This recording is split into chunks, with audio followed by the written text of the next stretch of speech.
الله الرحمن الرحيم ولقد استهزئ برسل من قبلك حضور دک شانتی ټوکی شوی دی په انبیاء پورې مخکستانه فاملیت للذین کفروا پس لږ وخت ورکو لږ مهلت ورکو منګه هغه کسانو ته چې کفر یې کړو ثم اخذتهم بیا مو ګیر کړل فکیف کان عقاب نو څنګه زمونږ انتقام بدل اغستل افمن هو قائم على كل نفس بما كسبت هغه ذات چې هغه ګواه دی په هر یو انسان باندې د هغه د عمل په وجه وجعلوا لله شرکا بیا هم له تاسو جوړوئ شریکانان قل حضور ورته ووایه سموهم لغونته نومونه خو والئ ام تنبئونه یا تاسو الله پاک ته ښیئ الله پاک ته واضحه کوئ الله ته بیان کوئ بما د هغه مخلوق لا یعلم فی الارض چې د هغه هېڅ پته نشته په ځمکه کې ام بظاهر من القول یا تاسو د ځان نه لګیایئ بل زین للذین کفروا مکرهم بلکې ښایسته کړی شوی دی د شیطان د طرف نه کافرانو ته تدبیر د دي وصدوا عن السبیل او دی اړول کوي د سمې لارې نه ومن یضلل الله څوک چې بېلارې یې کي الله فما له من حاد څوک به ورته لاره ښیي لهم عذاب فی الحیات الدنیا د دغه خلکو دپاره عذاب دی په دنیا کې ولعذاب الاخرة اشق او د آخرت عذاب خو ډېر سخت دی وما لهم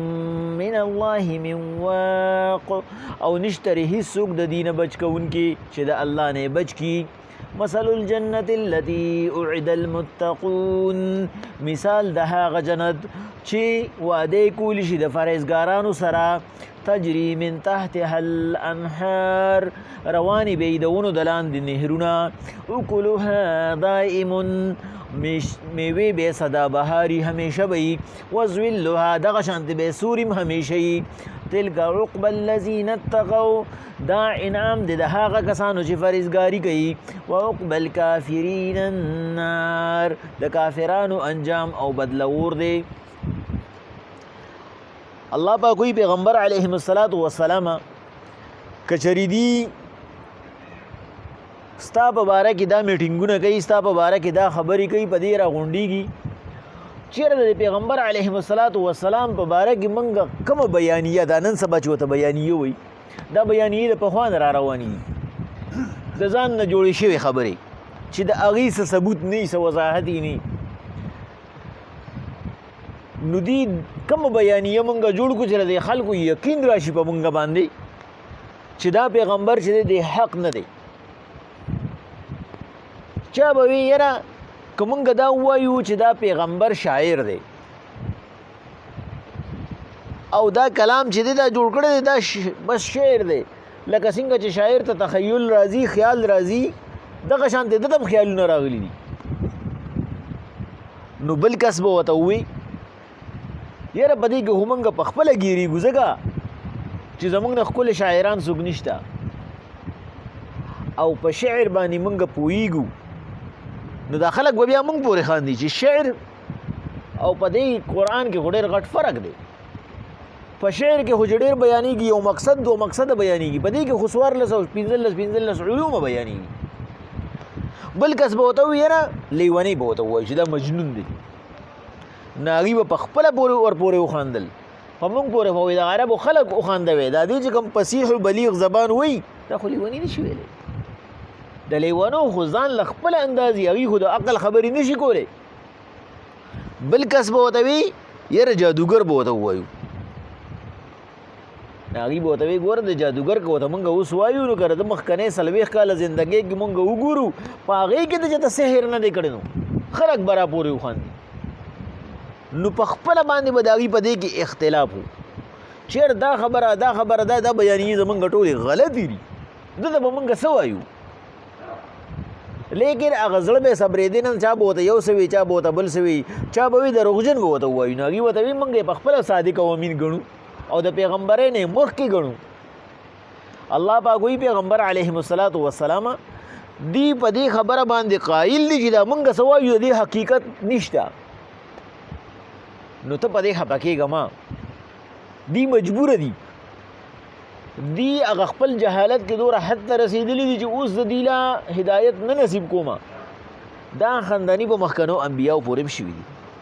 د نوح علیه السلام نه راوالې زرتا پورې کم یو نبي چې راغلی دی نو ولقد استهزئ برسل من قبلک،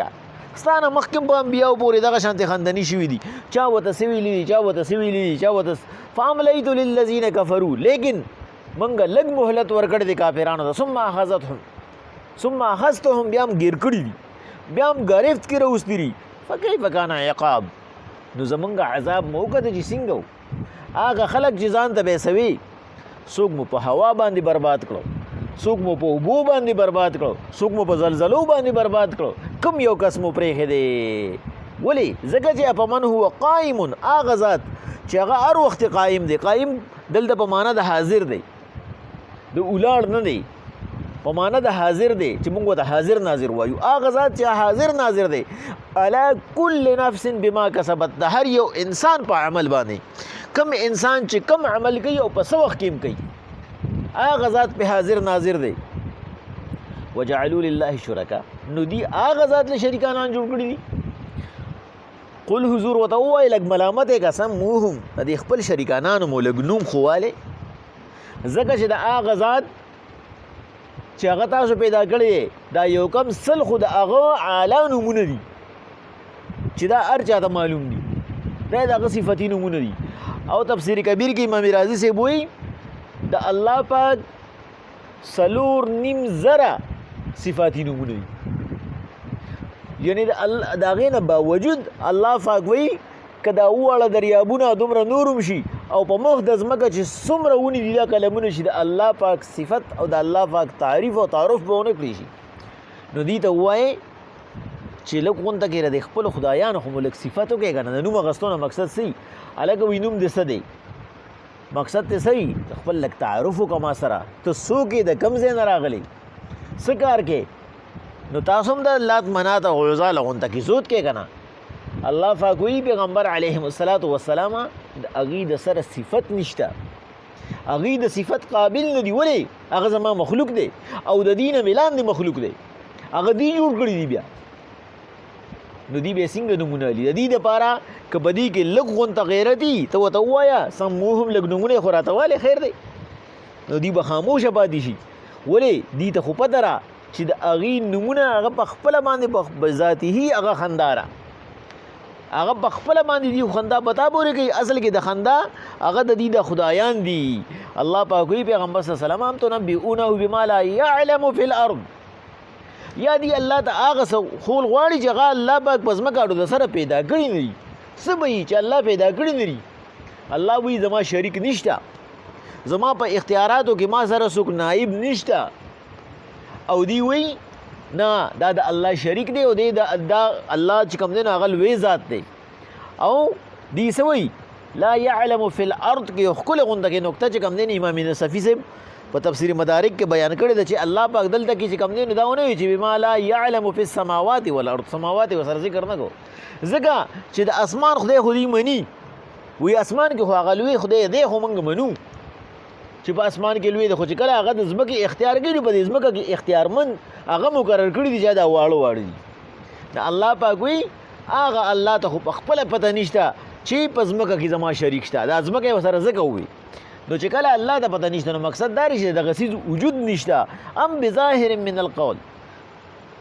دا ظاهر ویلی شي سرسري خبرې ته، یا دې ځان نه خبرې جوړې کړي دي. دا دې څه وایي بل زین للذین کفروا مکرهم، بلکې ښکلې کړی د دې کافرانو ته شیطان مکر د دي، دا مکر دی. او مکر څه ته ویلی شي؟ دوکې ته. د دې دا دوکې ورته ښکلې کړې ده. وصدوا عن السبیل، او بل دې ته دا خبره ښکلې کړې ده چې دې خلک د الله د لارې نه واړي. خلکو له په ذهن کې شکوک و شبهات پیدا کړي، ځکه چې د الله په دې مخلوق کې الله پاک وایي زیات پکې داسې دي چې بې عقله دي، هغوی د عقل نه کار نه لي، چا کافران دي چې بل ورځې مثال الله پاک د زک بیان کړ، او دا لږ پکې عقل والا دي چې دا مسلمانان دي. نو زیات پکې بې عقله دي. نو د دې په دې خبره باندې هغه زیات خلک چې دی هغه اعتماد کوي چې هغه ته د یو مسلې پته نشته او ته ورته مسله وکړې نه باندې هغه ناشنا ولګي. هغه وایي یاره په دین کې دا هم وه، حالانکې هغه خپل علم ته نه ګوري چې دا زما نه پوهي ده، ما دین نه دی زده کړی په دې وجه دا زما دپاره نوې ده نه هغه وایي ښه په دین کې داسې وي په دین کې لا دا مسله م وه الله پاک وایي پیغمبر صلی الله علیه وسلم ومن یضلل الله فما له من هاد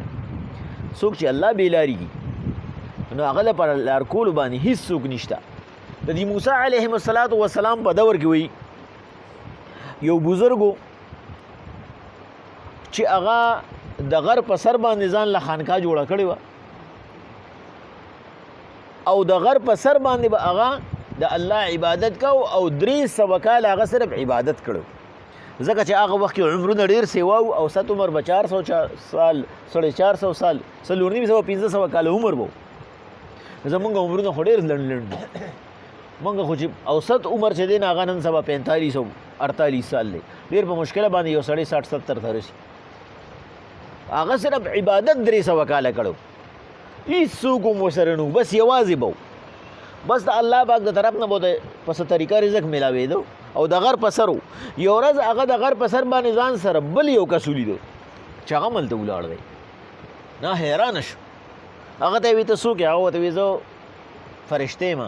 خو تا د انسان په شکل کې راغلی یم زه اسرائیل یم او الله پاک ما ته وایي چې د دې بنده نه روح واله ستا ټایم برابر شوی دی هغه ورته وایي الله ته مې یو سوال وکړه چې په کوم ټایم هلې په هغه ټایم والا خو زه وایم چې د الله په عبادت کې رانه روح والی یو 2 رکعاته نفل کوم او بیا چې یو انسان ته دا پته ولګي پیغمبر صلی الله علیه وسلم وایي تاسو چې کله په مونځ ودرېږئ نو تاسو په ذهن کې دا خبره راولئ چې دا زما د ژوند اخري مونځ دی نو ته به یې څنګه کوې هغه اخري مونځ به ته څنګه کوې ډېره عاجزي به پکې کېږي نه چېرې دا په داسې طریقو کوم چې الله پکې رضا کوم نو د هغې هغه رکوع او د هغې ولاړ او د هغې هغه سیدي او عبادت به څنګه وي نو هغه ته دا الله پاک پې یو رحم وکړو چې هغه دا محسوسه کړه چې زما د ژوند اخري مونځ دی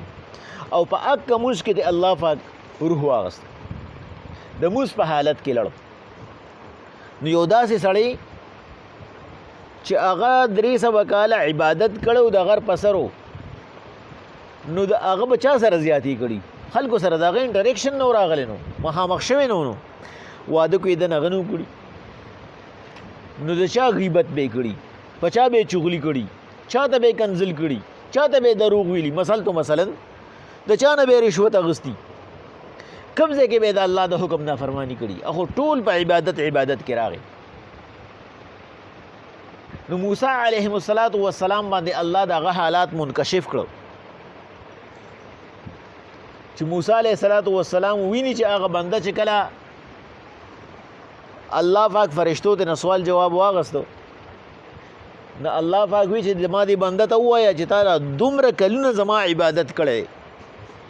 بس نو ما په خپل رحم باندې وبخلې زه جنت ته هغه وی چې نه که نه الله